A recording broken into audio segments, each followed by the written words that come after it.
Donc j'espère que vous serez en forme. Alors je vais commencer mon morning meeting par un article assez intéressant que j'ai découvert sur les échos.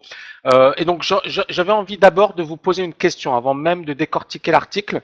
J'avais envie de vous poser une question. Et vous allez me dire effectivement ce que vous, en tant que TKLien, vous pensez de ce marché. Alors je viens sur le crude oil.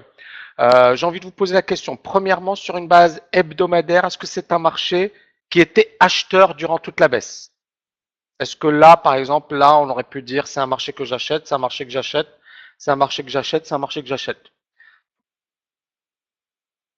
Donc je vais lire vos réponses, allez-y. Surtout pas David, Jean-Michel non, Jean-Claude non, Dominique non, Samy non, Cyril jamais, excellent. Ensuite, sur une base jour, est-ce que la config du RSI n'était pas belle? Voilà, regardez, on est là en dessous des moyennes mobiles. Vous voyez le RSI qui casse, qui rebondit, puis on fait un point bas, on rebondit, on dessine des points bas inférieurs au précédent. On est bien d'accord que la configuration vendeuse était magnifique. Pullback, pullback, bien évidemment, ensuite on casse, pullback, pullback, et est-ce qu'on a eu pendant toute la baisse des raisons pour acheter le marché? Est-ce qu'il y avait des arguments pour acheter le marché? Eh bien, c'est étonnant ce que vous me répondez parce que les meilleurs gérants de hedge funds n'ont fait qu'acheter. Hein. D'accord? Les gros hedge funds. Et je reviens sur cet article, c'est vraiment un article étonnant, mais ça vous prouve encore une fois ce que je vous dis.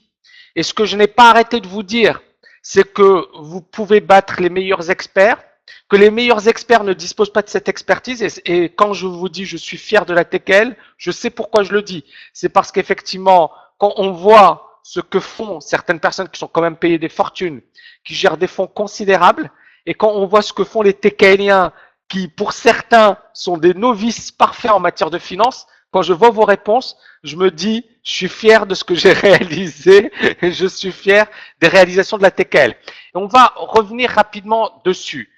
Regardez, ça c'est les gagnants et les perdants de la chute du pétrole.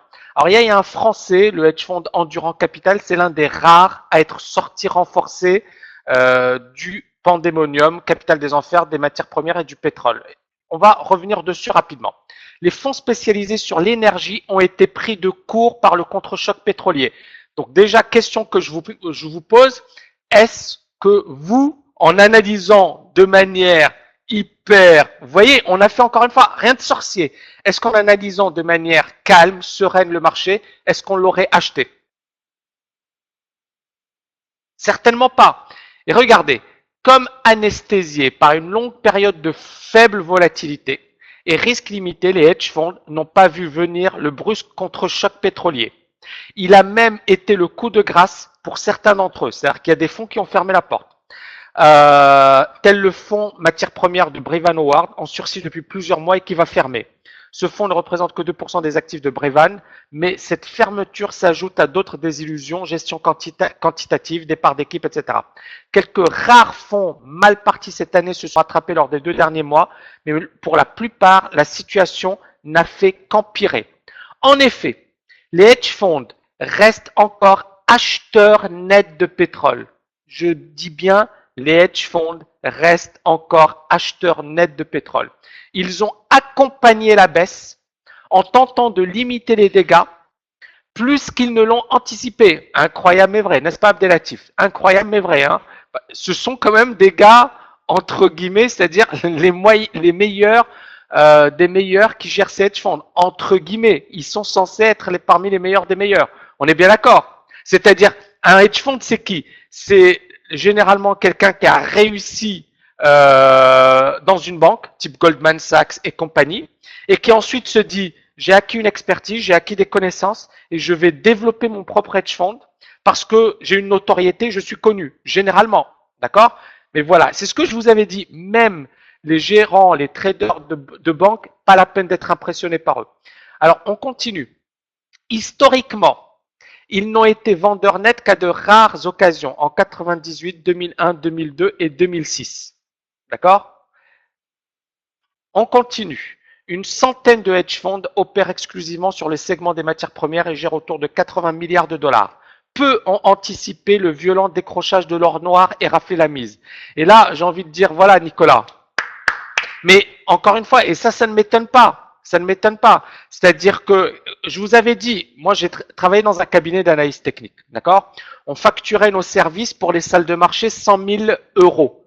Et les gars qui donnaient les services, ils comprenaient rien. Et même les traders, et je l'ai dit et je vous l'avais dit, peut-être que vous ne m'avez pas cru, mais là je vous le répète, c'est comme ça que ça se passait. C'est-à-dire, ils venaient, ils me disaient, Tammy, non, alors pour certains, c'était 100 000 euros par an, mais c'était parfois beaucoup plus, hein, beaucoup plus, Sarah. Hein, mais c'était qu'un petit desk, d'accord. Pour les gros desks, ça pouvait être 300, 500 000 euros hein, de facturation de services. Hein, et par contre, c'était des gros fonds, etc. Et je peux vous dire, et ça, je vous l'avais dit, que la plupart, effectivement, quand ils m'appelaient, ils me disaient, Tammy, qu'est-ce qui se passe? Je ne comprends pas. Et ils étaient complètement dépendants. C'est pour ça que j'ai créé Tekel Markets. Je vous avais dit, j'ai créé parce que je sais que la force de Tekel Markets. Alors nous, pour l'instant, on s'en fiche de travailler avec des instituts, etc. Mais ça pourrait être valorisé hyper cher vu voilà ce que font les autres, etc. Et il y aurait aucun souci, c'est-à-dire là voilà, les résultats sont là, on a prouvé pas mal de choses, il y aurait aucun souci pour le faire, ils l'accepteraient parce que bon, bien évidemment, ils ont pas mal de fees, donc effectivement, ils seraient hyper contents d'avoir un service type Tekel Markets, je peux vous l'assurer. Hein. Alors, Pierre Endurant, 350, parce que même chez les pros, vous n'avez pas, je vous ai montré Tom Dimark, vous avez vu ce qu'il a fait Tom Dimark. Tom Dimark, il travaille avec des gros hedge funds. Voilà, tout à fait Serge, mais si vous êtes bon, bah au moins ils vont dire tiens, le gars, il est pas mauvais. Vous voyez ce que je veux dire? Tom Dimark, il a conseillé pendant 15 ans Steve Allen Cohen, mais c'est Tom Dimark qui a été dominé, c'est l'analyste en question, qui a été dominé par son ego. Hein. Voilà, là c'est je pense, un exemple intéressant d'un analyste technique hyper réputé, qui est une star dans le domaine de l'analyse technique, qui a des milliers d'abonnés à son service. Et son service, il est valorisé, bon, quand même plusieurs milliers de dollars par mois et qui, effectivement, s'est fait complètement massacrer. Vous voyez ce que je veux dire? Donc, on continue. Donc, ça, c'est Pierre Endurant, effectivement, il a anticipé, mais peut anticiper le violent décrochage de l'or noir et rafler la mise. Autre gagnant, Tyler Woods, un fonds de 1 milliard. Les investisseurs ont retiré leur argent des hedge funds spécialisés lors des 9 derniers mois du fait des performances décevantes. Même les fonds stars du secteur comme Amaharo ou Chrome River ont connu une décollecte dans la première partie de l'année. Selon les indices, les hedge funds spécialisés sur l'énergie avaient gagné autour de 4% sur les 10 premiers mois de l'année et avant le carnage de novembre.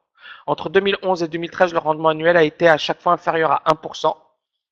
Les fonds investis sur toutes les matières premières perdent 4% sur les 10 premiers mois de l'année et ont connu des performances annuelles comprises entre moins 10 et 3% depuis 2013. Les hedge funds sont négatifs à l'égard des matières premières comme le cuivre, soja ou blé, etc., etc. Voilà, en 2006. Donc là, on parle de Amaranat, effectivement, quelqu'un qui à un certain moment avait pris de très, très, très gros risques. Donc voilà, petite analyse intéressante. Je pense que c'est un article, effectivement, qui prouve encore une fois l'importance de ne pas se fier aux gourous, d'accord? Non, c'est pas heureusement, Michael, que ce n'est pas un ancien TKLien. Non, mais ça va, il s'est bien débrouillé. Mais non, ce n'est pas un ancien TKLien. Mais par contre, les gérants de hedge funds des fonds ne sont pas des anciens TKLiens et dommage pour eux. Hein, je dirais dommage pour eux.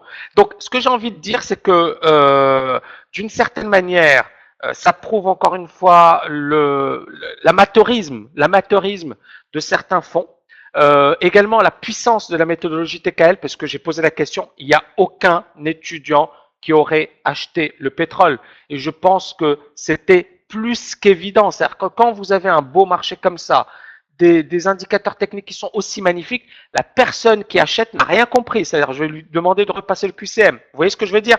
Et donc, à partir de là, on voit bien effectivement, c'est là où je vous dis, on voit la différence entre les TKLiens, c'est-à-dire l'expertise et les connaissances que vous avez acquises, et les meilleurs professionnels, parce qu'encore une fois, les gérants de hedge funds, ce ne sont pas des rigolos.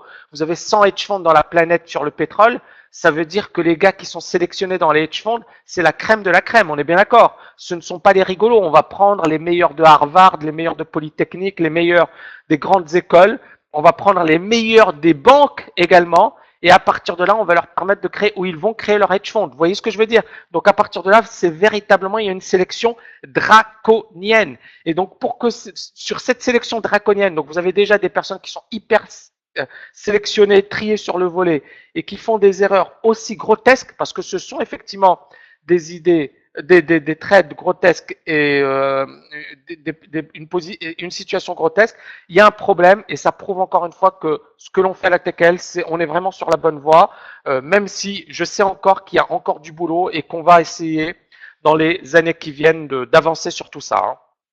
Voilà, c'était la petite remarque du matin. Alors on continue parce qu'on va avoir une matinée assez chargée. Alors oui, lui, mais c'était le seul, c'était